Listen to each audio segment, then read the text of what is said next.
From smartphones to apps, हम Indians China को हर front पे बॉयकॉट और बैन करना चाहते हैं। लेकिन आज मैं बात किसी चाइनीज ऐप या स्मार्टफोन को बैन करने की नहीं करने वाला। आज मैं आपको एक ऐसा रियल लाइफ इंसिडेंट बताने वाला हूँ जिससे चाइना का एक और माइंड गेम आपको नजर आ जाएगा। अगर आपको ये मैसेज अच्छा लगे तो इसे अपने फ्रेंड्स और फैमिली के साथ शेयर करके उन्हें अवेयर करें और इस वीडियो को एंड तक देखें, क्योंकि एंड में मैं आपको एक कमाल की बात बताने वाला हूँ। एक व्यक्ति ने अपने नए घर का गृह प्रवेश किया। उसने अपने सारे दोस्तों को बुलाया, उसके सारे दोस्तों ने उसे गिफ्ट दिए। नेक्स्ट मॉर्निंग जब उसने सारे गिफ्ट्स खोलना शुरू किए तो सरप्राइजिंगली एक दो गिफ्ट्स को छोड़कर सभी में उसे मिले laughing Buddha, feng shui pyramid, Chinese dragon, tortoise, feng shui coins और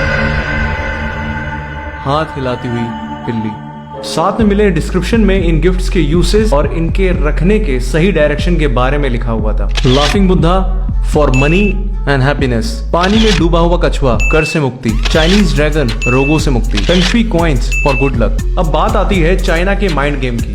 feng shui, it is the mind game of China.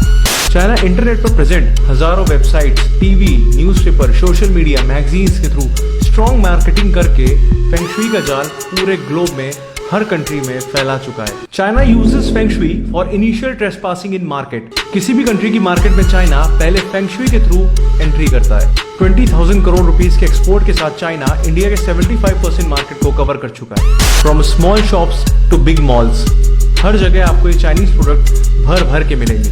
Delhi, Mumbai जैसी बड़ी सिटीज की कुछ शॉप्स की एवरेज पर डे सेल तो 35 to 75,000 तक है। Let's talk about China strategy to damage Indian economy. भगवान की मूर्ति से लेकर नटराज पेंसिल तक सबकी कॉपी बनाकर चाइना ओपनली इंडिया में एक्सपोर्ट करता है।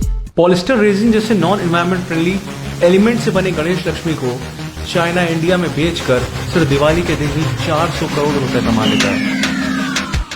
कम्युनिस्ट चाइना ने इसी तरह इंडिया के हजारों craftsman, small factories, cotton industries, handicraft को बुरी तरह डैमेज कर दिया है। कुम्हार, बढ़ई, लोहार, कर्मकार जैसी 2 करोड़ से ज्यादा पॉपुलेशन वाली जातियों के लोग आज बहुत पुअर कंडीशन में हो चुके हैं। चाइना ने हमको एक मैन्युफैक्चरिंग हब से हटाकर एक मिडिल मैन बनाकर खड़ा कर दिया है। अब बात करते हैं चाइना के दूसरे एस्पेक्ट की, चाइना साइकोलॉजिकल वॉरफेयर। अब जंग सिर्फ आर्म्स एंड एम्यूनिशन से नहीं, साइकोलॉजिकली भी लड़ी जाती है। चाइना फेंग शुई का यूज एज अ वेपन कर रहा है to destroy the spirituality of India. Let's talk about most famous laughing Buddha. Is it really Mahatma Buddha? No, Mahatma Buddha ने कभी नहीं कहा कि आप मेरी इस तरह की मूर्ति अपने घर में रखो तो आपको गुड लक और प्रॉस्पेरिटी मिलेगी। अफसोस की बात यह है कि आज हम इंडियंस, स्पेशली हिंदूज, तुलसी ऐसे पेरेनियल और मेडिसिनल प्लांट से ज्यादा लाफिंग बुद्धा को अपने घर में जगह देने लगे।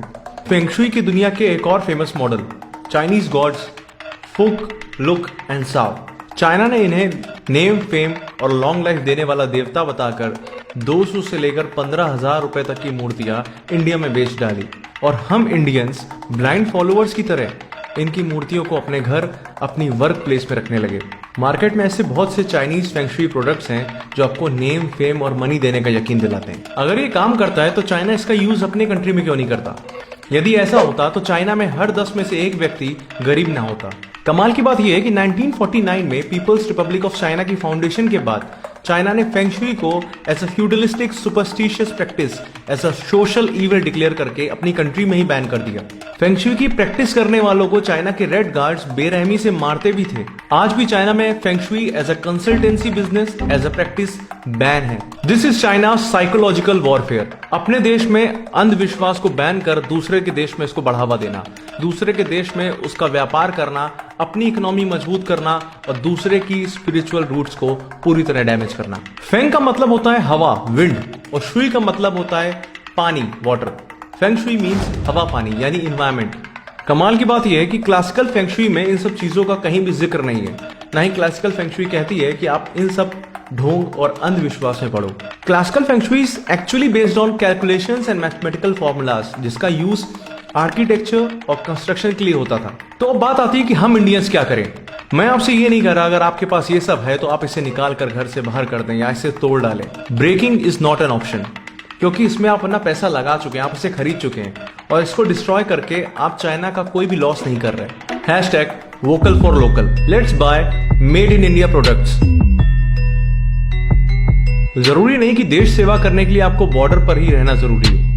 आप अपने देश के बने प्रोडक्ट्स को भी यूज करके देश सेवा कर सकते हैं। Let's focus on make in India and not break in India.